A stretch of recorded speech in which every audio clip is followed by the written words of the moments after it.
So we're kind of getting there. So any any questions that are just kind of nagging at you? And I know I've been kind of neglecting the chat, and I have noticed a few things. Um, but I know Chat GPT, like you mentioned, like one of your last comments, Jim. Um, I definitely use Chat GPT. I use it for writer's block. Um, maybe have some jumbled ideas that I just can't make sense. I'll throw it in there, and I'm like, that's what I was trying to say. And then I'll copy paste it, One put it in thing, my Google Doc, and then tailor it. one thing, one thing that I haven't, I just got recently approved for TikTok Shop, Yeah, and I I know. haven't Awesome. posted. Congrats. Yeah, I haven't posted a lot of videos yet, but one thing I did use, I had a product the other day I was thinking about is they uh, the recommendation is to make multiple different videos about the same product, and I Right. just entered into Chat GPT, give me the 10 best engaging hooks for this product, and there were 10 hooks that you could just either use or uh, modify or whatever. It's crazy. Yeah, there's certain things that it always like I know when I go in there, it always tells me game changing.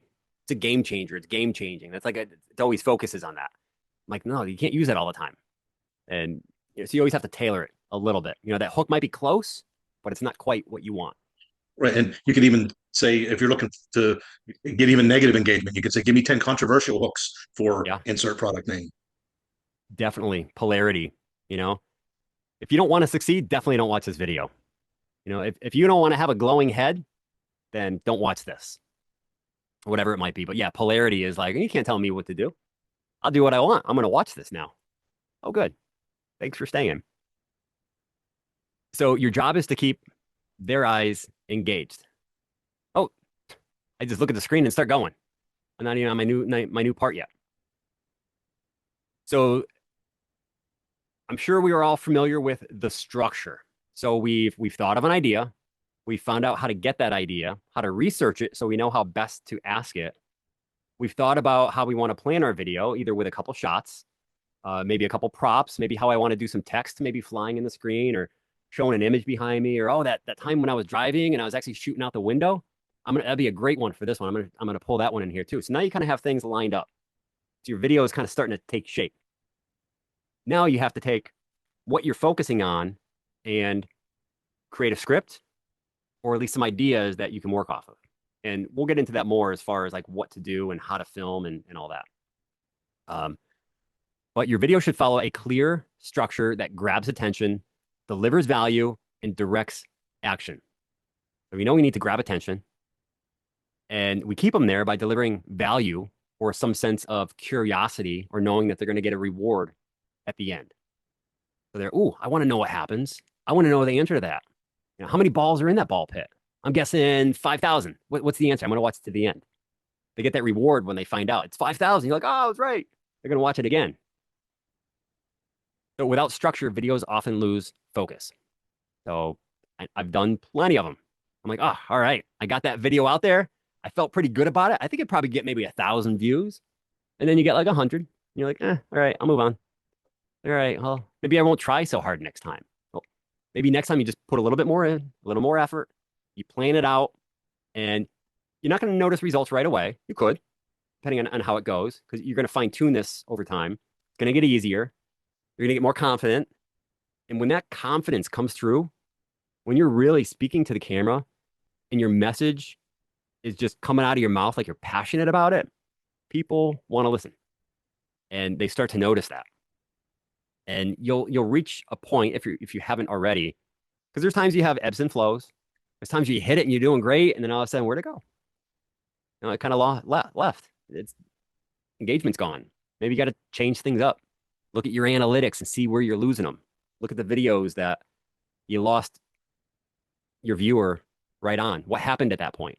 So in TikTok, you can actually go through and it shows you that curve and where it drops off. All right, what happened right there? All right, well, that was right after my hook. Right after my hook, it just dropped. All right, so were you like, wow, 10 best things in the world? Let me show you. Yeah, so I went over my mom's yesterday and boop, swipe. Okay, that's where I lost them right there. They don't care about my mom. So basically, three-part structure. You got your hook. The first 3 to 5 seconds captures attention immediately in all the areas that we talked about. Your main content, the body, the meat and potatoes, 3 to 45 seconds. Again, if you're trying to really gain traction, do short videos. Do them short, get used to it, perfect it. Not perfection, but you know what I mean. Um, get more experienced at it. You get to really get artistic with it, show your thoughts. People start noticing that confidence again. It's a lot to do with the confidence coming through, talking to that camera and knowing that you're an expert in what you do. And you need to listen to me because I have the answers. Listen, and then do what I say at the end.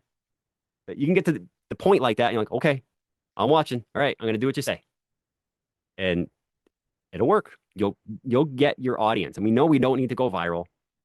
Can if you do, great. But if not, then you're talking to people that want to listen to you. There are people out there that want to hear you because they have a similar life. They might look like you, they might dress like you, they might like pit bulls because you like them. They might like your glasses because they had the same pair last year. Who knows? Then you have your call to action, depending on what your goal is from step one. What's your goal? Are you after engagement? Do you want to get a conversation going? Do you want people to click your link? Do you want people to buy your thing? Make sure you tell them. You have to tell them what to do. Maybe it's just follow me for more because I want more followers, because I want to build myself up so I can talk to a bigger audience. Then there's called content looping. I'm going to get to that at the end. This is what helped me dramatically with my content being easier and being more consistent with it. So I'll get to that at the end. You're going to have to wait around. So again, your hook, the first 3 seconds, why it matters. I think I went over that by now. How to hook them fast, bold statement, thought-provoking questions, being negative, polarity, pattern interrupt, quick movement, sudden zoom in, unexpected visual change, but it has to make sense. It can't just be, again, talking about how you went to visit your mom and then like a lightning strikes, or they show a car crash. Like, okay, that was weird. Swipe. Show the transformation first, the before and after, creating curiosity. So YouTube influencers do that a lot. They show you the climax right up front. They already know what happens, but how did it get there? Why are they getting arrested? Why are they putting handcuffs on this girl? What did she do? I'm going to watch this 15-minute video. I could go to the end, but I want to see what happened. You watch that 15-minute video just to find out that it was a mistake and she wasn't who you thought she was. Okay. You're kind of disappointed, but you waited to the end and you watched it and you're like, oh, cool. Now, again, depending on the reward, you might watch them again or you might not. So you really want to make sure that you give them a reward at the end. So your energy, delivery, and first words matter most. So again, I look back on my videos, I'm like, hey, everybody, I'm Al, the affiliate marketer. I want to talk to you today about mindset. Mindset is really important because without it, and you lost them already. It's what's the number one thing that is going to keep you in the game online? Ooh, what's that number one thing? Mindset. Why? Oh, let me stick around. They're going to hang around for a bit. With the body, the meat and potatoes, clarity, pacing. If you have low points in the conversation, pauses, edit them out. If you go through it and you're like, you know what? I don't think that part really adds value. Delete it. Get rid of it. Because if you're bored with it, they're definitely going to be bored with it. But present the problem. So if you are a financial planner, you want to present the problem. Is it that time of year again where your bills got piled up and you're wondering how it happened so quickly?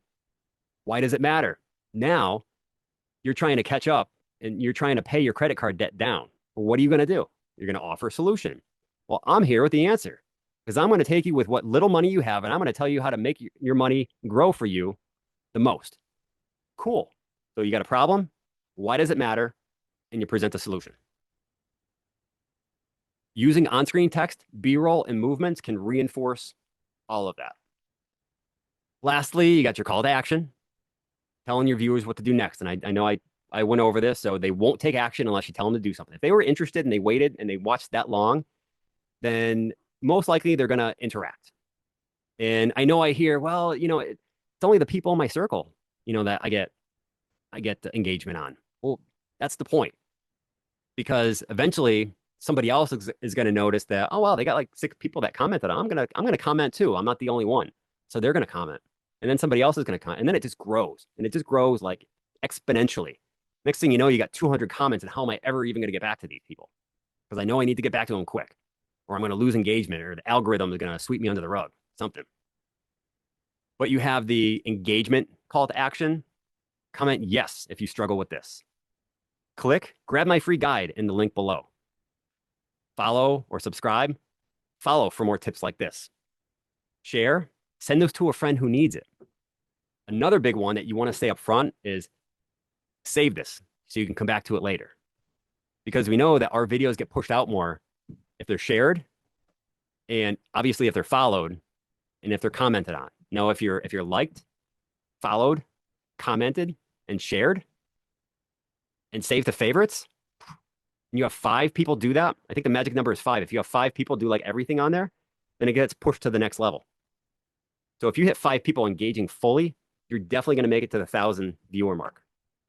If you get 10 at that point, now you're going to make it to the 5,000 viewer mark. An algorithm is a program. There's a threshold. There's a breaking point where it gets to a certain point and it opens the door for the next level. So it doesn't just happen by chance. It's a calculated program. It's an algorithm. So it does matter what happens. Some things are weighted more than others, but sharing and saving is huge. I need to do more of save this video for later. So that's a big one. Now, I'm just going to grab a drink of water here.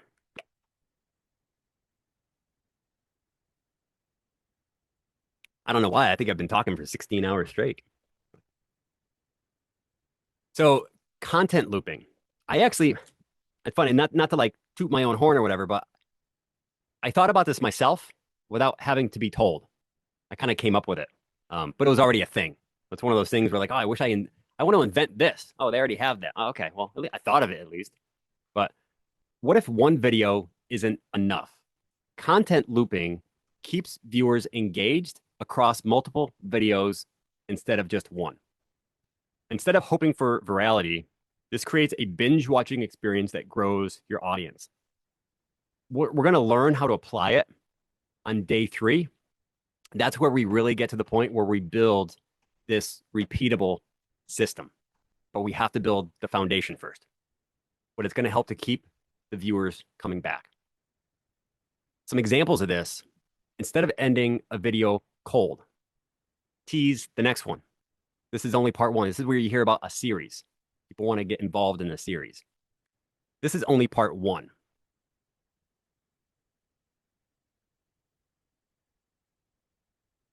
Here we go. Link videos together with captions, pinned comments, and playlists. So you have on YouTube, you have, I think, the video related video button at the bottom you can hit, and it brings you to another one. And then Facebook has the same thing where it's watch video bottom. So if you're watching a reel, you can click that and it brings you to a longer video. I actually just noticed that like a couple days ago, which is pretty cool. Break content into multiple connected videos instead of stuffing everything into one. So if you have a long piece of content, and this is where it comes in, is you have a long piece of content and we know about breaking it up into pieces. They're all related and they all lead back to that one long video, and it loops them back to your main idea. Whatever that main thing that you're trying to get across is, you do a bunch of little videos and it brings you back to the big one. And that's the loop that's in there. And there's a technique, and we'll go through kind of how to do it in the third day. So in this part, take action on this. Outline your next video using the 3-part structure. You'll have all this to reference, and I'll get you a template as well. So it just should be really easy. But if think about that one video, that you want to try it out on, and look at, what your goal is going to be. Do some research on it. Then in your step 2, you're going to look at or step 3, you're going to look at the part structure.